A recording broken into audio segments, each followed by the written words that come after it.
आज मुझे पता था ऐसी माहौल होने वाला है, ठीक है ना।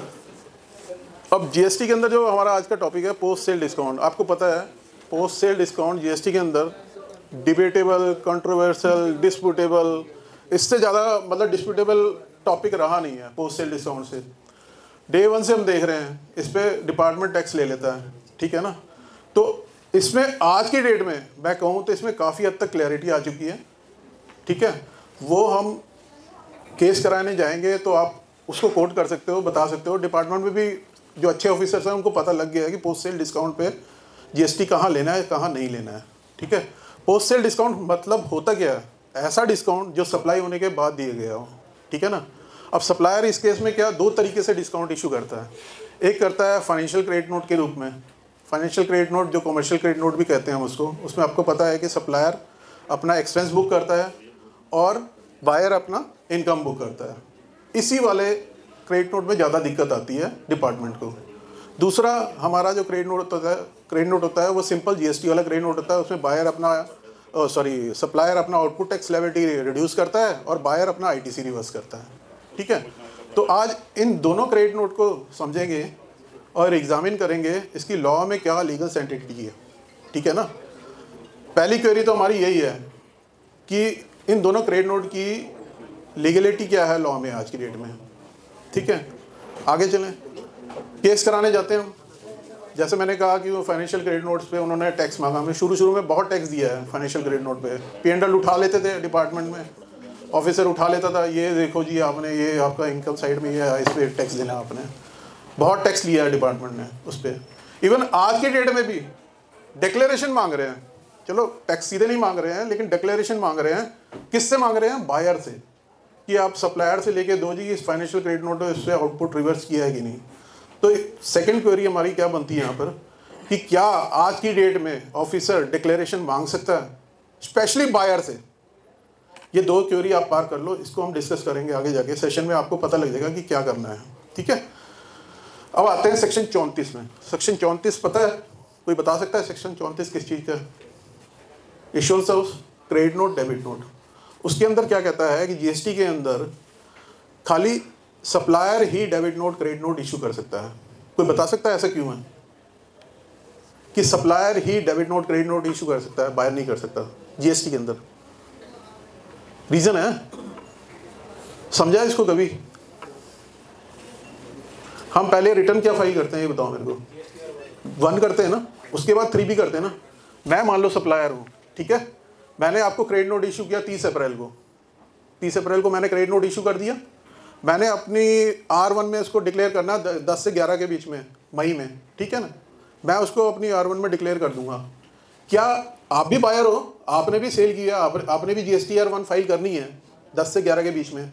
क्या आप मेरे वाला क्रेडिट नोट अपने GSTR1 में दिखा सकते हो? नहीं दिखा सकते ना। आपके इनवर्ड सप्लाई के अगेंस्ट है ना वो क्रेडिट नोट। आप उसको कहाँ दिखाओगे? 3B में। आप बाद में दिखा रहे हो। इसीलिए कहते हैं कि सप्लायर ही debit note, credit note issue कर सकता है जीएसटी के अंदर। मतलब इन्होंने जो लॉ बनाया है वो रिटर्न फाइलिंग सिस्टम के हिसाब से ही बना हुआ है, ठीक है ना।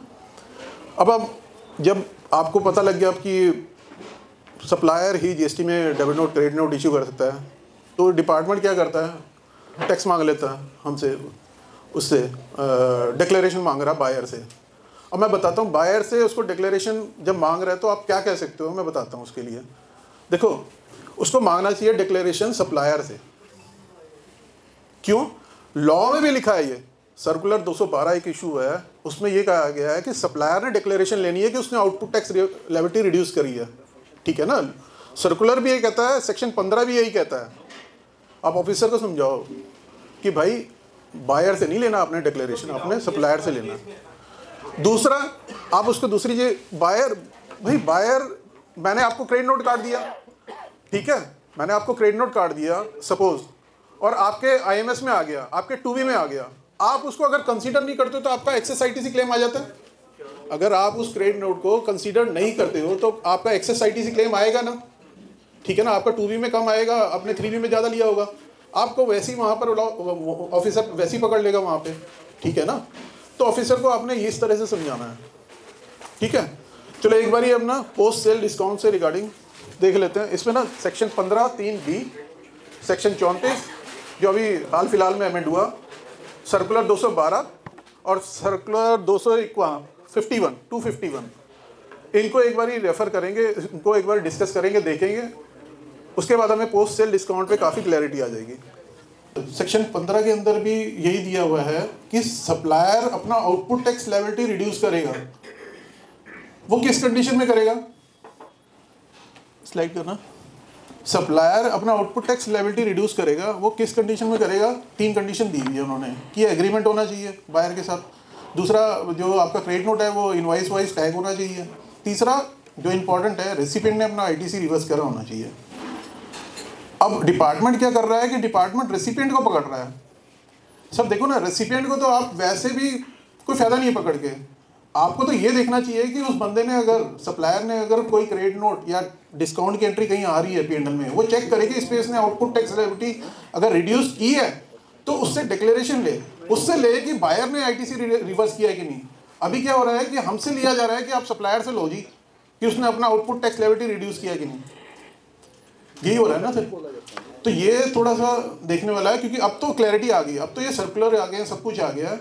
अब सेक्शन 15 में मेरे हिसाब से, मैं अगर इस सेक्शन को अगर पढ़ता हूँ ना, इस सेक्शन को जो मैंने जैसे आज अभी इनको पहले आपसे आने पहले बताया है, इस सेक्शन में ये कहता है कि सप्लायर अपना आउटपुट टैक्स लायबिलिटी तभी रिड्यूस कर सकता है अगर ये 3 कंडीशन फुलफिल होती हैं। 3 कंडीशन उन्होंने दी हुई हैं, ठीक है ना। इसको सप्लायर को ऑप्शन दे रहा है वो कि भाई आप आउटपुट टैक्स लायबिलिटी रिड्यूस कर लो, लेकिन ये 3 कंडीशन फुलफिल कर लो। अगर आपने आउटपुट टैक्स लायबिलिटी रिड्यूस करनी है, मैंने आउटपुट टैक्स लायबिलिटी रिड्यूस नहीं करनी, मैं फाइनेंशियल क्रेडिट नोट काट दूंगा, तो उसमें डिपार्टमेंट को दिक्कत नहीं आना चाहिए। वैसे भी सर रेवेन्यू न्यूट्रल है, आप समझो, वैसे भी रेवेन्यू न्यूट्रल है। अगर सप्लायर अपना आउटपुट टैक्स लायबिलिटी कम कर रहा है तो वहाँ पर बायर भी तो अपनी आउटपुट टैक्स लायबिलिटी बढ़ा रहा है ना, रेवेन्यू न्यूट्रल है। अगर मैं नहीं देता हूँ तब भी वो फुल पे मैंने पहले टैक्स दे दिया, ठीक है।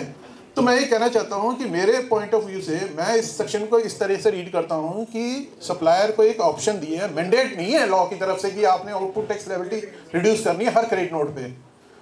वो इन्होंने आगे सर्कुलर में भी क्लियर कर दिया, उसको हम एक बार ही देखेंगे। और ये ना नेक्स्ट सेक्शन 34 में सर इन्होंने चेंज किया कि ये ना सेक्शन 34 का प्रोवाइजो है 34(2) के अंदर, पहले 34(2) के अंदर ये दूसरी कंडीशन है इंसिडेंस ऑफ टैक्स, यही थी। अब इन्होंने इस पर डाल दिया है कि आउटपुट टैक्स लायबिलिटी तभी रिड्यूस होगी जब बायर ने अपना आईटीसी रिड्यूस किया होगा। ये फाइनेंस एक्ट 2025 में इन्होंने चेंज कर दिया था। नेक्स्ट करना रिदम। ये सर्कुलर आया था सर, इसमें डिक्लेरेशन की बात हुई थी। अब इसमें आप देखो डिक्लेरेशन वो सप्लायर एंड से मांग रहे हैं, बायर एंड से नहीं मांग रहा है। उसमें सप्लायर एंड से कह रहा है कि अगर आपने, इसमें 2 कंडीशन है, 5 लाख टैक्स कंपोनेंट अगर होता है क्रेडिट नोट का एक बायर से, तो उसको सीए सर्टिफिकेशन करा के देना होगा बायर को, सप्लायर को देना पड़ेगा। सप्लायर ने वो डिक्लेरेशन लेनी है उससे, इवन उसने यूडिन भी करनी है, उसका जो सीए सर्टिफिकेशन है उसका यूडिन भी होना है। दूसरा, अगर 5 लाख से नीचे है तो सिंपल ट्रेडर अपना बायर अपना अंडरटेकिंग दे देगा लेटर हेड पे, उससे काम बन जाएगा, वो सप्लायर डिक्लेरेशन जमा कराएगा। देखो ये सर्कुलर भी साफ यही कह रहा है कि सप्लायर एंड से डिक्लेरेशन लेनी है, बायर से कोई मतलब नहीं होना चाहिए। हमारा जो डिपार्टमेंट में कंसर्न ये रहता है ना कि डिपार्टमेंट में जाते हैं, वो पीएनएल में देखते हैं, वो ये फाइनेंशियल क्रेडिट नोट चेक करते हैं, और फाइनेंशियल क्रेडिट नोट में वो कहते हैं कि आपने आईटीसी आप सप्लायर से वो लो। भाई सप्लायर से क्यों लें हम? सप्लायर बायर की लायबिलिटी नहीं है, वो सप्लायर की लायबिलिटी है। उसने अपना आउटपुट टैक्स लायबिलिटी रिड्यूस किया है, ठीक है ना, वो बायर की लायबिलिटी है और सप्लायर की लायबिलिटी है वो बायर से लेके देगा आपको।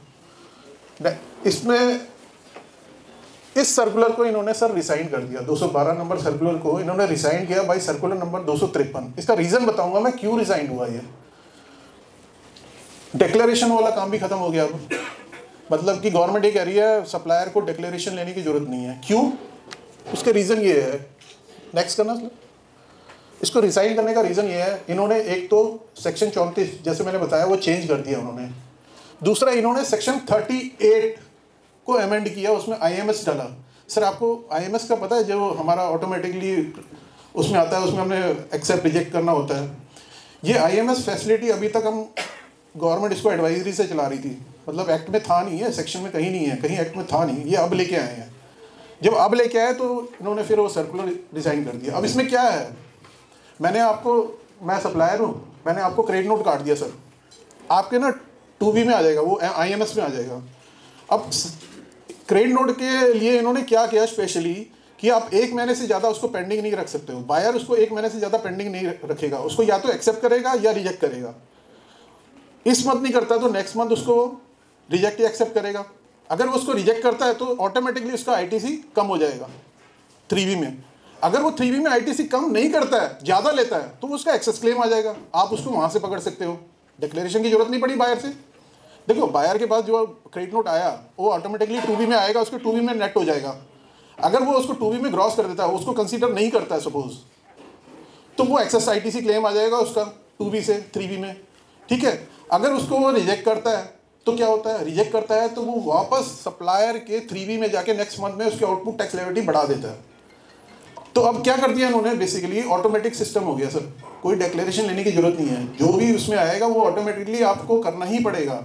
अगर बायर ITC रिवर्स नहीं कर रहा है तो सप्लायर अपना आउटपुट टैक्स लायबिलिटी वापस बढ़ाएगा, वो ऑटोमेटिक है, वो होएगा 3B में जाके, उसके नेक्स्ट मंथ के 3B में जाके वो लायबिलिटी में ऐड हो जाता है। अगर वो आपने रिजेक्ट कर दिया, अगर आप बायर हो सपोज, आपने मेरा क्रेडिट नोट रिजेक्ट कर दिया कि ये यार मेरा क्रेडिट नोट नहीं है, तो मेरे 3B में जाके वो लायबिलिटी में बढ़ा देता है उसको। तो इसीलिए इन्होंने सर्कुलर की मतलब कि वर्थलेस समझा कि जब ये हो ही रहा है, ऑटोमेटिक सिस्टम हो रहा है, तो इसकी ज़रूरत नहीं है। सेकेंडली ये मेरा अपना पॉइंट है कि सप्लायर का बर्डन कम करने के लिए उन्होंने ऐसे किया, हो भी सकता कम किया क्योंकि बड़े बड़े कॉर्पोरेट्स हैं, उन्होंने भी प्रेशर डाला होगा कि भाई हम कहाँ किस किस की डिक्लेरेशन लेते फिरे, 3 साल बाद केस लगना है, 4 साल बाद केस लगना है, कोई बायर बचा है नहीं है, कैसे रिलेशन है, उससे कैसे डिक्लेरेशन लेंगे। मतलब पेपर वर्क कम हो गए, कम करने के लिए, सप्लायर का कंप्लायंस कम करने के लिए, बर्डन कम करने के लिए उन्होंने इसको रिसाइन किया। थर्ड, जब लॉ में ही एम्बेड हो गया, लॉ में ही इन्होंने इनकॉर्पोरेट कर दिया सारा कुछ, फिर तो इस सर्कुलर का मतलब नहीं बनता। तो इसीलिए इन्होंने सर्कुलर 253 इशू करके 251 को इन्होंने रिसाइन किया, ठीक है। अब एक सर्कुलर आया नेक्स्ट, सर्कुलर 251। इसके अंदर इन्होंने कुछ कंडीशन मेंशन की है, कुछ कंडीशन बताई हैं, प्रेस्क्राइब की हैं कि इन कंडीशन पे आपने पोस्ट सेल डिस्काउंट का क्या ट्रीटमेंट करना है। सबसे पहली कंडीशन, नेक्स्ट करना, अगर सप्लायर डिस्काउंट का क्रेडिट नोट इशू करता है, simple financial credit note issue करता है, तो सबको पता है अगर फाइनेंशियल क्रेडिट नोट करता है तो वो ना अपनी आउटपुट टैक्स लायबिलिटी रिड्यूस करता है, ना बायर अपना ITC रिवर्स करता है, वो सिंपल है, ठीक है ना। इसका टैक्स इफेक्ट कोई होना नहीं है, ना ये कहीं रिटर्न में आना है। फाइनेंशियल क्रेडिट नोट हम कहीं रिटर्न्स में भी नहीं दिखाते, GST के रिटर्न में आना भी नहीं है, ठीक है ना। Post sale discount between manufacturer and dealer, no link with customer. ये नो लिंक विद कस्टमर मैं आपको ना इसकी नेक्स्ट कंडीशन में समझाऊंगा, अभी यहाँ पे आपको समझ में नहीं आएगा। इसमें ये कह रहा है dealer buys a goods independently later receive discount from manufacturer. अब इसको समझो, ये जितने सर्कुलर है, जितनी कंडीशन है, ये सेक्शन 15(3)(b जो मैंने कहा था उसको ध्यान में रख के सर्कुलर बना है। अब इस कंडीशन में भी यहाँ पर क्या हो रहा है कि मैन्युफैक्चरर और डीलर के बीच में कोई एग्रीमेंट नहीं हो रहा है, तो कह रहे हैं कि इस केस में भी फाइनेंशियल क्रेडिट नोट इशू हो सकता है, GST का कोई इम्प्लीकेशन नहीं होगा। ये एक कंडीशन है। नेक्स्ट करना रिदिन, discount link to end customer sale manufacturer fix price, ठीक है ना। ये वाला मैं जो कह रहा था अभी पिछला था कि इसके नेक्स्ट में बताऊंगा आपको। इसका मतलब क्या है, इसमें क्या होता है कि मैन्युफैक्चरर, एक एग्जांपल से समझते हैं, जो सपोज मारुति कार वाला है तो अपने डीलर्स को बोलता है कि भाई आप ना मेरे कस्टमर को 50,000 रुपये अपनी बलिनो पे लेस कर दो, मैं आपको बाद में डिस्काउंट दूंगा। कस्टमर उसका मैन्युफैक्चरर का क्या हुआ, डायरेक्ट लिंक किसके साथ हुआ, एग्रीमेंट किसके साथ हुआ, कस्टमर के साथ हुआ है कि मैं अपने मेरे जितने भी कस्टमर जो बलिनो बाई कर रहे हैं उनको मैंने 50,000 का डिस्काउंट देना है। बायर को चाहे महंगा पड़ा हो 50,000, उसको नहीं बच रहा है, लेकिन उसको बाद में वो क्रेडिट नोट इशू करेगा। तो इस तरह के क्रेडिट नोट्स में आपको GST की इम्प्लीकेशन आएगी। ये फाइनेंशियल क्रेडिट नोट नहीं इशू हो सकता, वो कहते हैं। ये बिल्कुल ठीक है, एग्रीमेंट पहले हो रखा है, ठीक है ना, सारा कुछ इनवाइस वाइस टैग हो रहा है इसमें, तो इसमें उसने अपना आउटपुट लायबिलिटी रिड्यूस करना है, तो उसने अपना ITC रिड्यूस करना है, ठीक है। Next condition, discount as payment for, ये वही हो गया कि मेरा सप्लायर से एग्रीमेंट हो गया पहले ही कि भाई आप मैं इतनी सेल करूँगा, आपने एडवर्टाइजमेंट करना है, जो भी करना है उसका मैं आपको डिस्काउंट का क्रेडिट नोट इशू करूँगा। जो एग्रीमेंट पहले से हो रखा है इस तरह का कि मैंने मार्केटिंग करनी है, मेरे को प्रमोशनल आइटम करनी है, कुछ करना है, मैंने ऐड देनी है, कहीं रेडियो वगैरह में कुछ देनी है, बायर ने एग्रीमेंट पहले से हो रखा था, उस केस में आपको क्रेडिट नोट जो होगा वो फाइनेंशियल क्रेडिट नोट नहीं होगा, वो जीएसटी इम्प्लीकेशन वाला क्रेडिट नोट होगा। ये भी सेक्शन 15(3)(b) की जो हमने कंडीशन डिस्कस की थी वो कंडीशन फुलफिल करता है, ठीक है ना। ये सर्कुलर कहीं बाहर नहीं जा रहा लॉ से, ये लॉ के अंदर ही उन्होंने इसको अंदर रख के ही इसको बनाया है, उस तरीके से कंडीशंस बनाई है कि ये लॉ के अंदर रहे। थर्ड है discount payment marketing promotion service, discount payment for marketing promotion service agreement, dealer specific promotion agreement with. अच्छा ये वाली कंडीशन है, वो थर्ड वाली दिखाना एक बारी। Fourth discount link with fourth discount, हाँ ये फोर्थ थी ना, ये होगी ना return. Discount voluntary without any agreed, एक डिस्काउंट है वॉलंटरी। मैं बायर हूँ, सपोज मैं ABC किसी कंपनी का गुड्स ले रहा हूँ, ठीक है, और मैं उसकी प्रमोशन खूब कर रहा हूँ, उसका अलग से मैंने ब्लॉग बना दिया, मेरे अपने शोरूम में उसका अलग से ब्लॉग बना दिया, 2 बंदे और रख लिए, उसको खूब प्रमोट कर रहा हूँ सेल को उसकी। सप्लायर को बाद में पता चलता है कि यार ये अच्छी सेल कर रहा है, सप्लायर उस केस में उसको डिस्काउंट दे देता है, तो ये डिस्काउंट हमारा एग्रीड नहीं था पहले, उस केस में वो फाइनेंशियल क्रेडिट नोट इशू कर सकता है, उस केस में GST क्रेडिट नोट इशू करने की जरूरत नहीं है, ठीक है। बस ये हमारा यहाँ खत्म हो गया, मोर एंड लेस, मतलब ये सारा का सारा जो है सर्कुलर वो सेक्शन 15(3)(b) की कंडीशन पे आधारित है।